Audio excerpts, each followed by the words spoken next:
JW org breeds poverty. Jehovah's Witnesses are holding families and friends emotionally and financially hostage. This is some research that's done by Larissa Caput from Australia. So, welcome to the show. My name is Vern, and this is our shirt, Fixing My Faith. You can get it on the, just click into our store right off this YouTube video. There's a YouTube store, and you can order in your own Fixing My Faith shirt. Okay, well, we're going to take a look at this this thumbnail that we have. This JW org breeds poverty. And I was in the JW org organization for 30 years, raised my 2 kids in there. And it does breed poverty. Now, when I think back, one of the most influential congregations I was in, the presiding overseer, he put drywall up. And the other elder, he ran a lawn mowing business and janitor work. He did the janitor work at night at the main grocery store. Then another elder, he did janitor work at the fisheries. And then the other elder, he had a janitor business and steam cleaning, and he would go, do people's houses and stuff like that, as well as he had some contracts with the banks. And then he subletted some of his contracts to various ones in the congregation, and they all did. In fact, I worked for the lawn mowing janitor for a while. And that's what they did. It encouraged, and it was funny, there was a saying in that congregation, if you're not a janitor, you'll probably never be an elder. And that was kind of the thing. So if you wanted to qualify. Well, we're going to take a look at this. My experience with this organization, it sucks all the money it can get out of you, and it breeds poverty. We're going to take a look at a study that was done on September 2022. The Senate of Australia referred to an inquiry into the extent and nature of poverty in Australia. And we're going to take a look at this inquiry that went on. I have it up on the screen here. This is submission 252. Submission 252, the inquiry into the extent and nature of poverty in Australia, and named as Jehovah's Witnesses. So this was put together by Larissa Caput, April of 2023, and we'll just read the foreword to the Senate. Okay, so a silent emergency, shh, is the picture on the front. And this is an inquiry into the extent and nature of poverty in Australia, Jehovah's Witnesses. And this was written to the senator, a couple senators and the committee members. And here's what the opening says. I thank the Senate Community Affairs References Committee for allowing me the opportunity to provide a submission to the committee's current inquiry on the extent and nature of poverty in Australia. This submission advises the government on poverty concerns within the Jehovah's Witness community and builds on concerns raised in previous Royal Commission submissions, Joint Select Committee submissions, and other inquiries.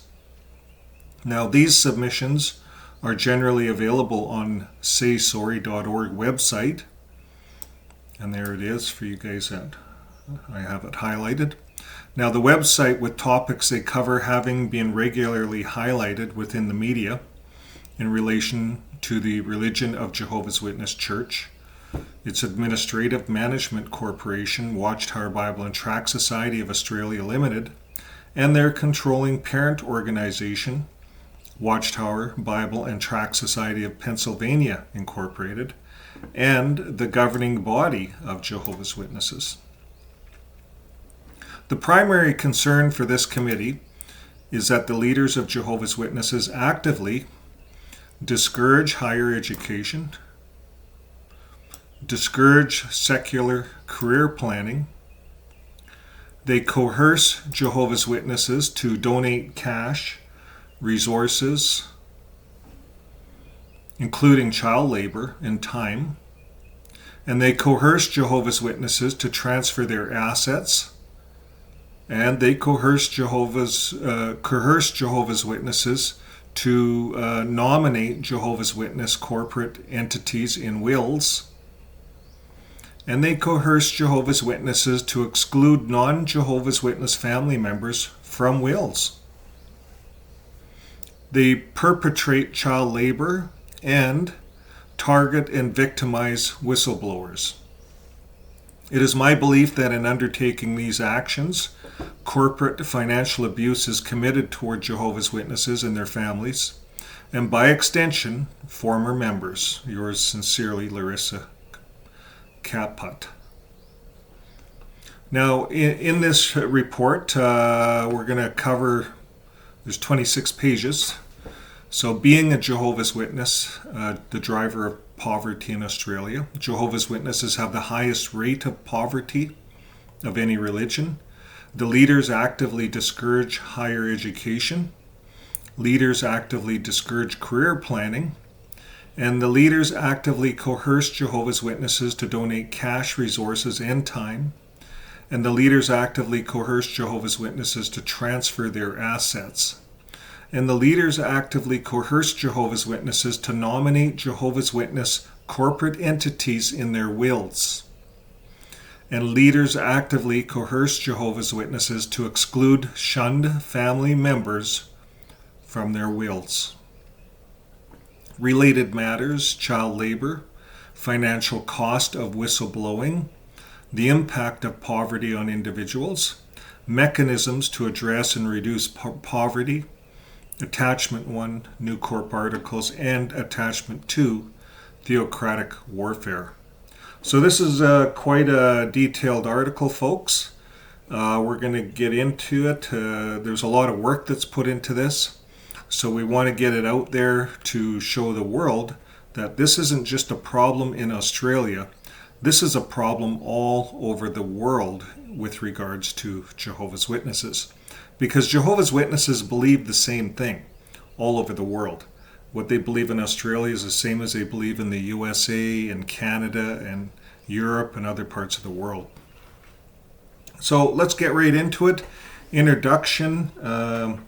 She says, I'm a survivor of the Jehovah's Witness religion who now uses my time and resources to advocate for fellow exploited and vulnerable victims and survivors within the religion.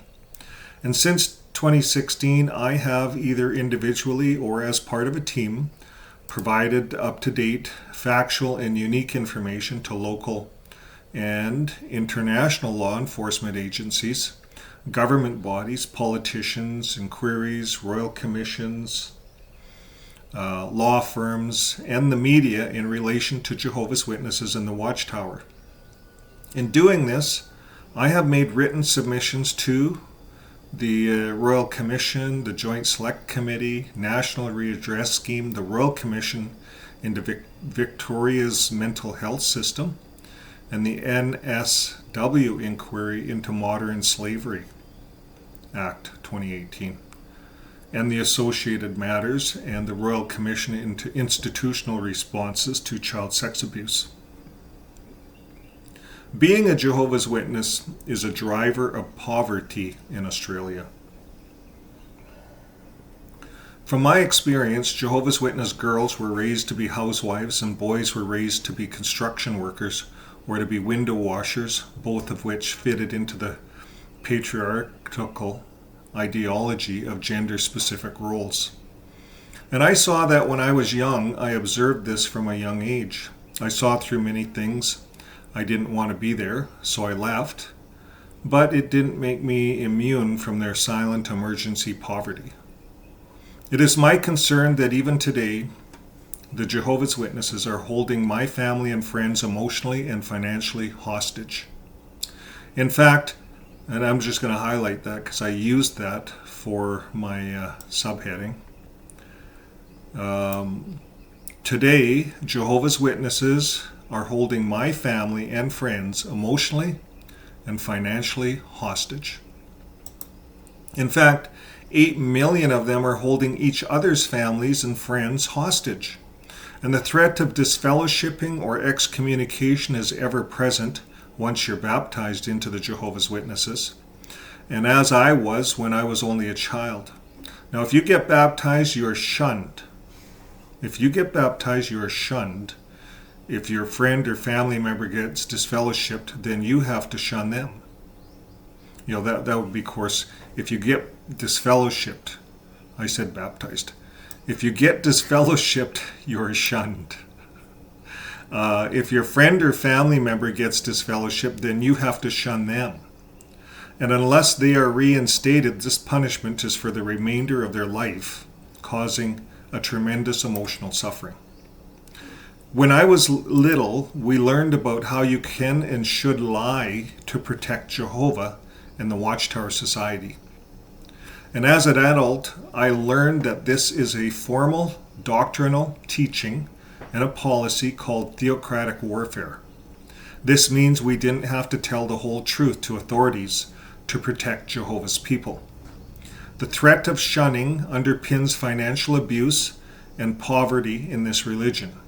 Coercion involving fear, obligation, and guilt, FOG, via theocratic warfare keeps them silent. This is a silent emergency. And there's some JW facts, the quotes. I'll put this link in the description of the video. So she talks about being a Jehovah's Witness as a driver of poverty in Australia.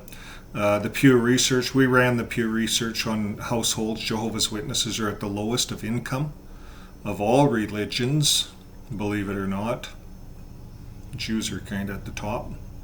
Now, on September 16th, 2022, the Attorney General of Australia, they announced that they were looking for some information. And they have the recommendations were, I got this coming up here, come back down, were trained psychologists in religious behaviors to create structured pathways to support persons who may be under coercive control that keeps them in a poverty cycle. So the leaders actively discourage higher education, and you can see that on JW.org. We ran some videos on that where elders are disciplined if their children are going to university or higher education. And Jehovah's Witnesses, they feel that the environment in some universities or similar centers of higher learning can pose a moral and spiritual danger. And for that reason, many witnesses choose not to immerse themselves or their children in higher education environments. And some printed Jehovah's Witness literature has been removed from circulation, but copies of which can be found on JW Facts. And so you get the Watchtower, higher education, Jesus warned against seeking your own glory. And so they have all those links here. Okay, so the leaders actively discourage career planning. The official Jehovah's Witness website demonstrates that leaders discourage witnesses from following a career path. And if you're in the organization, or you were, you would know that to be true, because no one planned for higher education. The end was right around the corner. So a Christian's view of the future should also affect his choice of career. With the world passing away, a career based upon worldly ambitions is most unrealistic. So what most people know about is Jehovah's Witnesses, that the men are best suited for construction work. And note that Jehovah's Witnesses have $1 billion property portfolio acquired from their members. And for women, their role is generally to be an old-fashioned housekeeper mother. And as youth, Jesus was taught carpentry, although it wasn't his career. So And in being in the construction trade is not an option, such as because Jehovah's Witnesses want to proselytize more extensively, then many are encouraged to take menial jobs that will allow them to preach door to door.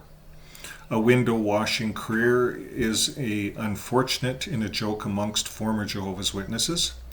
I have seen on social media that many Jehovah's Witnesses obtain extensive government benefits alongside their window washing, and that is encouraged by the religion to be able to spend more time preaching. Even if you're a former witness, it was likely your desire for higher education was heavily discouraged and looked down upon. And for many who leave, approximately 66% of the children raised as JWs later leave the religion as adults. And some go on to complete higher education as mature students. However, learning late impacts early earning ability.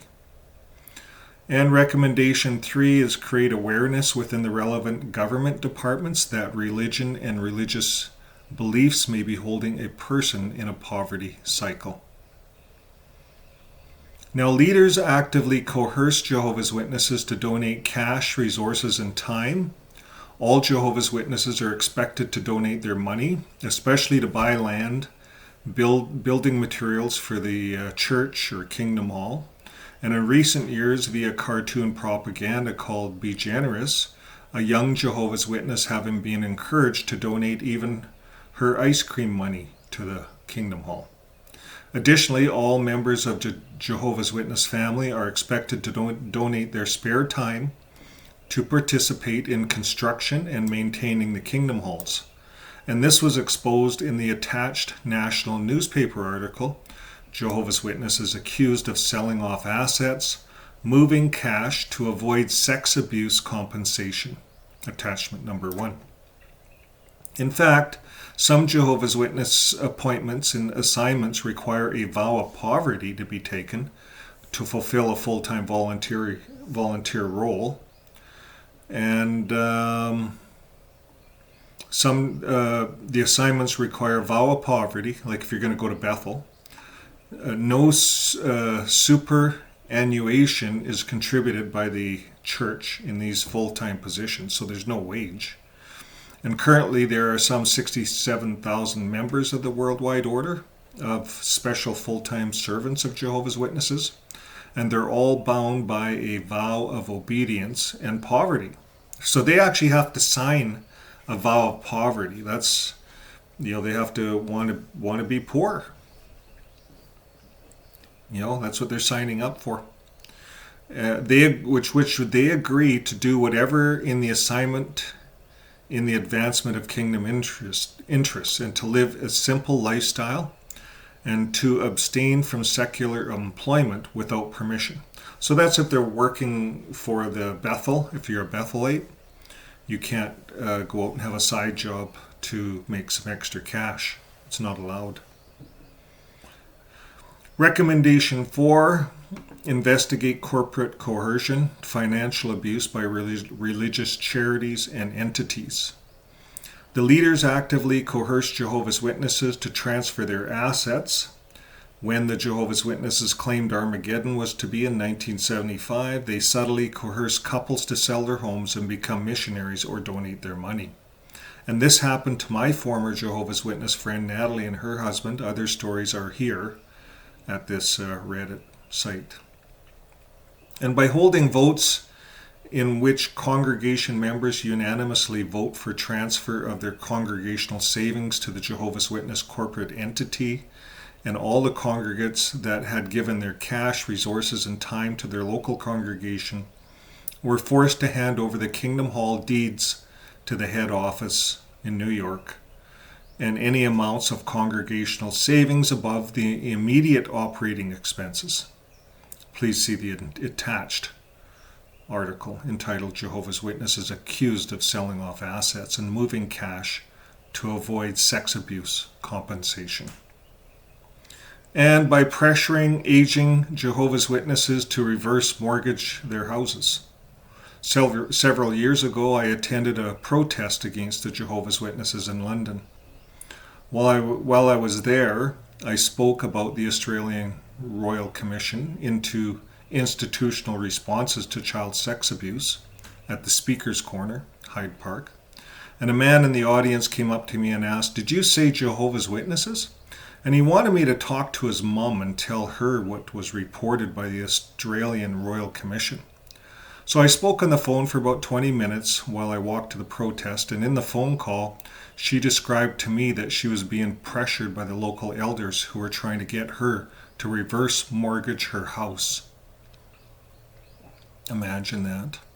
I later learned that there was a special department within Jehovah's Witness branch office in England that was specifically set up to review wills from the congregants that stipulated that the church as a beneficiary, and in the event of a substantial financial amount, pressure was put on the testator to donate the money while they were still alive. Apart from any private breach, such an act could potentially leave the testator in poverty.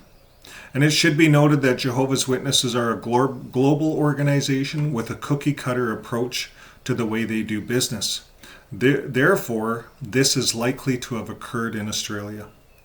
And recommendation number 5, create greater financial accountability, transparency for the basic religion charities registered with Australian charities and not-for-profits. Well, the leaders actively coerce Jehovah's Witnesses to nominate Jehovah's Witness corporate entities in their wills. When my great aunt died, she had left $5,000 in her will, and for Jehovah's Witnesses, I didn't know of the Jehovah's Witnesses being included until she asked me to help her distribute her money to some of our family in the Ukraine. The relevant part stated the sum of $5,000 to the Congregation of Jehovah's Witnesses in Victoria to be used for general purposes. Receipt of the treasurer said congregates shall be full and sufficient. Discharge to my executors. So the elders had clearly showed her how to include the correct entity in her will and the specific wording allowing the money to be donated by the congregation to another Jehovah's Witness entity. And the will was witnessed by an elder of the congregation, Mr. So-and-so. And they show a little piece of that. Okay, so they coerce the congregation in many different ways. In the event the congregation would have a surplus of assets, they have a little transfer of funds and they transfer that away. So if you ever have a surplus of asset funding at an assembly, they send that to headquarters. It doesn't stay within the circuit, doesn't get used within the community. All goes to head office. And leaders actively coerce Jehovah's Witnesses to exclude shunned family members from their wills. So all in the congregation could show principal love by avoiding contact and conversation with disfellowship persons. After a Jehovah's Witness is disfellowshipped, they are then shunned by current Jehovah's Witnesses. Then the Jehovah's Witnesses alternate between disagreeing and agreeing that they shun, depending on whether theocratic warfare is needed for the situation. And although they mainly claim they do not shun, their behavior and culture shows differently. So if you've been a Jehovah's Witness, you know all about shunning. Okay, well, we're just going to slip ahead here a little bit. So related matters or child labor. According to the International Labor Organization, the term child labor is often defined as work that deprives children of their childhood. And I've been saying this for a long time. The preaching work is a big one. And they get children doing all kinds of work at Kingdom Halls. Cleaning, picking up garbage, when they should be out playing and having fun with their kids. These little kids are at the Kingdom Hall working. It's mentally, physically, socially, or morally dangerous and harmful to children, interfering with their schooling by depriving them of the opportunity to attend school. Let's say they have to go to an assembly or something. So it gives some examples of some of these Jehovah's Witness children that were used for forced labor. some of the things they had to do here: clean bricks up on the church property, Kingdom Halls, for quick build sites.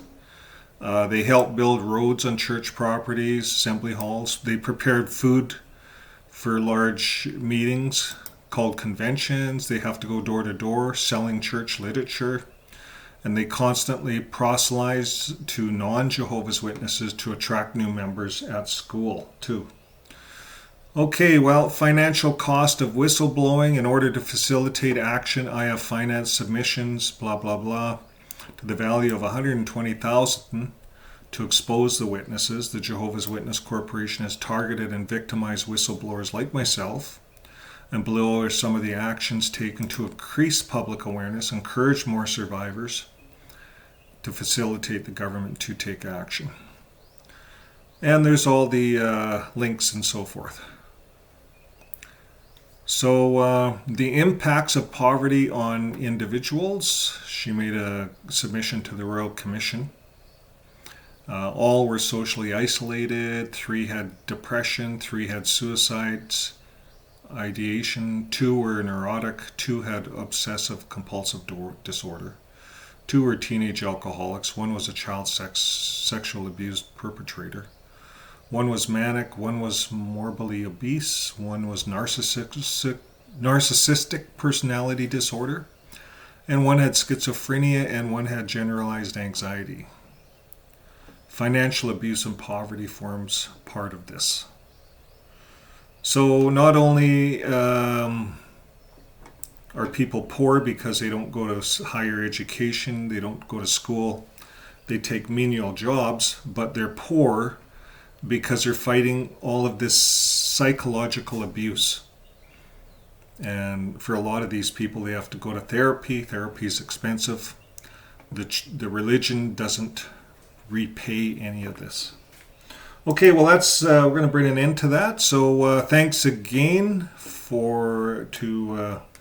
let's get the name right here. Thanks again to Larissa Caput. Larissa Caput. There's the name right there. So this is an article that it's a silent emergency. Jehovah's Witnesses do not talk about their poverty that they're having. So let us know in the comments if you're a Jehovah's Witness, an ex-Jehovah's Witness, let us know your story. And the comments help other people to see that this is a large spread problem. This is not just a problem in Australia or in certain parts of the earth, but this is widespread. This is how it is with this religion all over the earth. And therefore we have thousands, millions of people who are in poverty, that are living below the average line of what people live. So why? Because the end is just around the corner, or they're giving everything away to the Watchtower. They're not saving anything up for their family. Future generations within the family, they get nothing. It all goes to the Watchtower. Well, thanks again, folks. And if you haven't subscribed, please subscribe. It helps push these channels further to reach a larger audience. And like, dislike, whatever, but put your comments in, and we'd love to hear from you. So we'll see you on the next video, and keep living your day with love. Bye for now.